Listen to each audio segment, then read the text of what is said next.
Smart Business.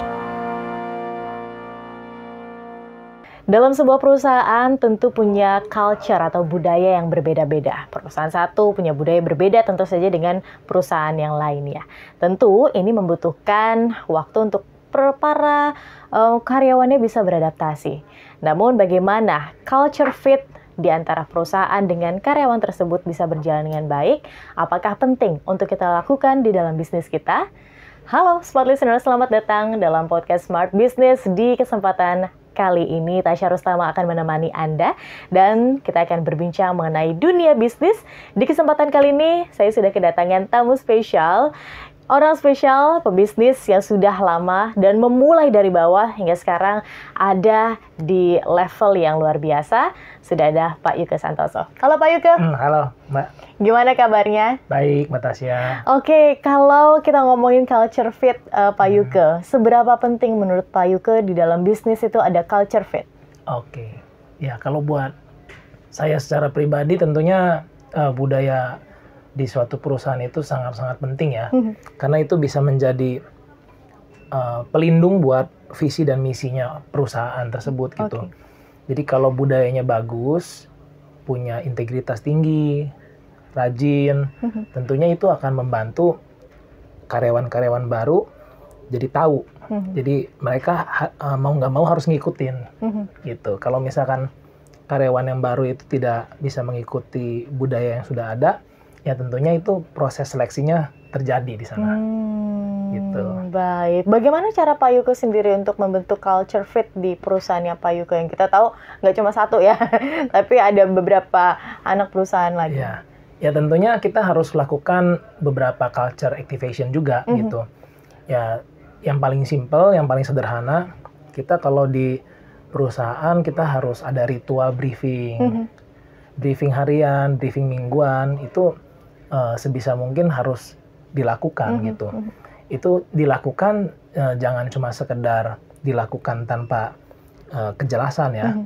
Jadi pada saat ritual itu tentunya kita harus ciptakan suatu budaya dan kebiasaan agar pihak orang-orang yang ikut briefing itu bisa bercerita, bisa sharing tentang masukan, tentang masalah yang ada, itu jadi bisa menjadi pembelajaran buat semua pihak gitu. Ya, jadi pada saat briefing itu kita dorong agar peserta itu aktif dan proaktif untuk memberikan beberapa insight gitu buat rekan-rekan kerja yang lain atau rekan-rekan di departemennya tersebut. Oke, baik. Berapa lama idealnya briefing itu dilakukan Pak Yuke? Ya, itu memang tergantung dari jenis departemennya ya. Biasanya kalau departemen sales itu saya dorong untuk setiap hari itu 1 kali gitu. Oke. Ya. Tapi kalau untuk departemen finance, HR mungkin tuh seminggu sekali itu masih oke ya. Gitu. Karena mereka kan kerjaannya udah jelas ya. Job desk-nya jelas, rutinitasnya jelas. Cuma mungkin ada beberapa hal yang baru kan perlu dievaluasi setiap seminggu sekali gitu. Tapi kalau untuk sales saya rasa sangat penting sih kalau dilakukan setiap hari gitu. Oke, baik. Berarti ada actual briefing yang dilakukan. Adakah hal lain Pak Yuke yang bisa membuat culture di perusahaan Pak Yuke sendiri jika kita belajar dari perusahaan Pak Yuke begitu ya? Culture atau budaya perusahaan itu kental begitu dan akhirnya bisa diterapkan oleh setiap individu di perusahaan. Iya. Jadi ketika kita rekrut tim baru itu ya, tim baru kita itu kita selalu ada introduction untuk menjelaskan bahwa ada pagar-pagar yang nggak bisa dilewati di perusahaan ini gitu ya. Jadi kita pada saat interview, pada saat masuk, kita introduction-nya harus sudah jelas. Terutama berkaitan dengan integritas. Kalau di perusahaan kita kesalahan apapun mungkin masih bisa dipertimbangkan karena mereka mungkin mau belajar atau belum bisa gitu kan. Tapi kalau berkaitan dengan integritas itu saya rasa itu sangat sulit gitu. Karena kalau orang yang udah nggak punya integritas itu kita sebagai manajemen itu merasa dia akan mampu menularkan budaya-budaya yang tidak baik gitu. Oke. Ya itu dampaknya sangat berbahaya sih kalau berkaitan dengan integritas ya, terutama di perusahaan saya sih, saya sangat menjaga itu gitu. Nah, terus yang lain-lain mungkin berkaitan dengan etos kerja ya, dari kerja keras, disiplin gitu, suka menolong gitu ya, proaktif. Itu juga kita harus tumbuhkan juga sih, gitu. Itu dari top to the bottom, apa ya, pengimplementasiannya Pak Yuke, atau dari sistem yang Pak Yuke bentuk hingga akhirnya bisa jadi bottom ke atas? Oke, ya mungkin kalau saya pikir ya, itu semua memang dari leadernya dulu ya. Jadi semua berawal itu semua dari pemikiran kan. Setelah kita menabur, kita punya pemikiran, kita akan menuai yang namanya perbuatan. Setelah kita menabur, kita punya perbuatan, mungkin yang kita tabur adalah kebiasaan. Yang kita tuai adalah kebiasaan. Kalau kita tabur kebiasaan yang baik, nanti yang akan kita tuai adalah budaya yang baik gitu. Jadi itu harus berulang. Jadi berulang. Tentunya di awal itu tentunya seorang leader harus kasih contoh gitu. Kita harus walk the talk. Apa yang kita udah benar-benar inginkan, yang ada di visi dan misi itu benar-benar kita harus kerjakan gitu. Sehingga mereka itu percaya. Nah, budaya yang saling percaya ini, yang apa adanya ini yang harus kita bentuk, sehingga begitu ada orang baru, ini kita harus remind gitu. Jadi mereka harusnya tahu sih kalau wah ini kalau di perusahaan ini lebih baik apa adanya. Kalau ada kesalahan ya kasih tahu, nggak masalah gitu kan. Yang penting kita orientasinya ketika ada salah itu cari solusinya apa. Jangan sampai ketika ada kesalahan ditutupin gitu kan. Itu juga jadi faktor yang nggak bagus ya, karena akan lama kan ketahuannya kan. Gitu. Ya biasanya kalau karyawan-karyawan baru itu butuh adaptasi banyak sih. Ini akan mudah ketika itu diimplementasikan ke karyawan yang mungkin levelnya staff begitu kan. Tapi akan PR nih Pak Yuke ketika adanya di top level manajemen. Nah, gimana Pak Yuke mungkin menurunkan culture fit ini kepada para karyawan di top level manajemen? Biasanya saya lakukan pendekatan secara pribadi dulu ya.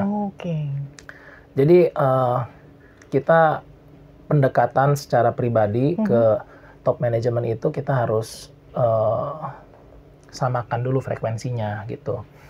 Jadi cara masuknya adalah bagaimana kita bertukar ide, bertukar pengalaman, bertukar pola pikir, sehingga tentunya top manajemen yang kita mau rekrut ini pun ketika kita interview, kita background check, tentunya ini sudah kita prediksi, oke, ini bisa dididik, bisa disesuaikan, bisa disesuaikan dengan culture yang kita ingin bentuk gitu kan. Kalau memang dirasakan sulit, wah ini memang terlalu berbeda gitu ya, lebih baik jangan kita rekrut sih gitu. Memang itu kan kalau top manajemen biasanya kita langsung involve ya untuk rekrut itu kan gitu.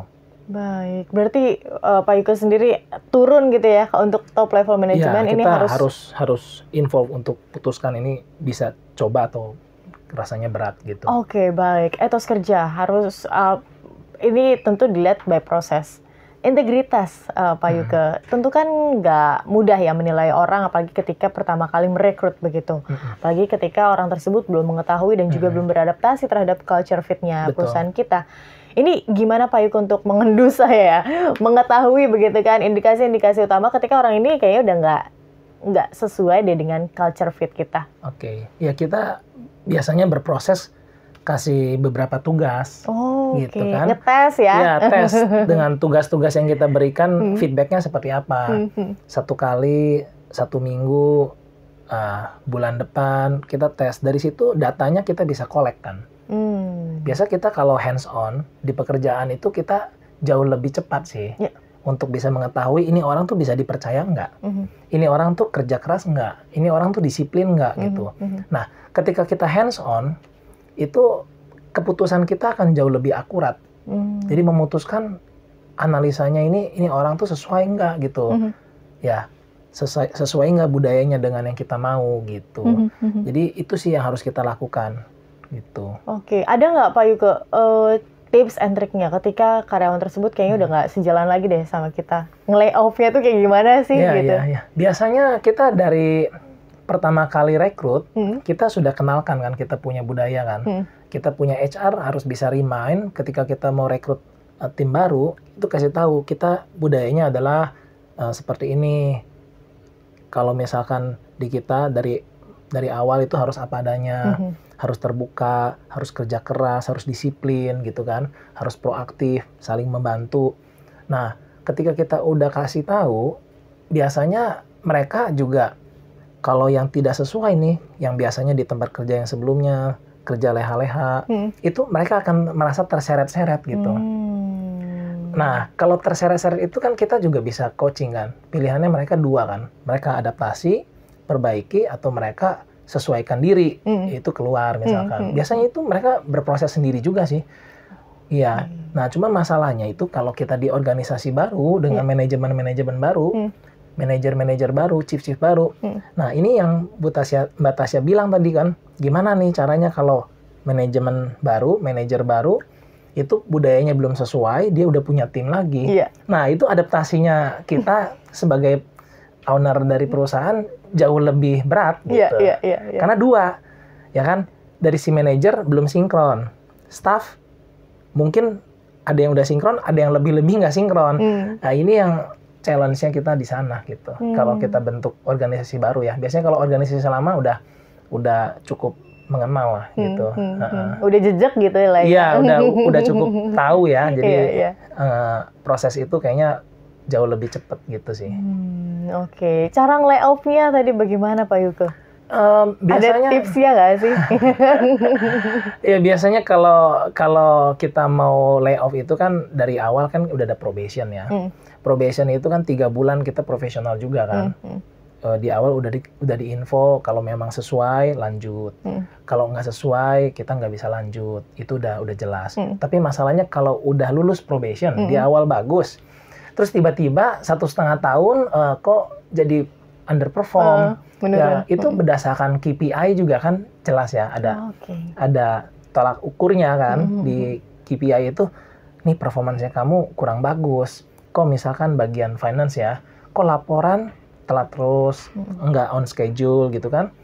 Jadi kita buat analisa arus kas, analisa laporan keuangan, jadi kita terganggu kan.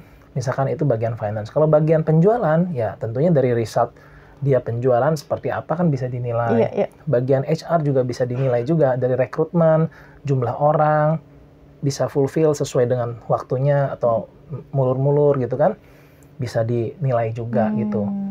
Biasanya kita setting KPI. Oke, baik. Dari KPI itulah yang bisa menjadi bahan pertanggungjawaban begitu ya. Dari karyawan tersebut sebenarnya kamu masih layak nggak sih di sini? Even kamu mungkin ketika culture fit-nya juga nggak oke begitu kan. Karena kalau culture fit-nya aja nggak oke, pasti dia akan tersiok-siok tadi juga Pak itu bilang gitu ya. Tapi kalau udah fit, udah oke, udah masuk dalam budaya kita ya, dia akan bisa mengikuti flow-nya dengan baik. Oke, Pak Yuko, terima kasih untuk inspirasinya, inspirasi bisnis di kesempatan podcast hari ini. Dan smart listeners, pastikan Anda nantikan episode-episode lainnya karena kita akan membahas topik-topik yang tentu saja berbeda, masih dalam tema bisnis yang pastinya bermanfaat untuk Anda. Dan akhir kata, saya Tasya Rustama dan Pak Yuko Santoso, kami ucapkan terima kasih dan sampai jumpa. Smart Business. Lead you better.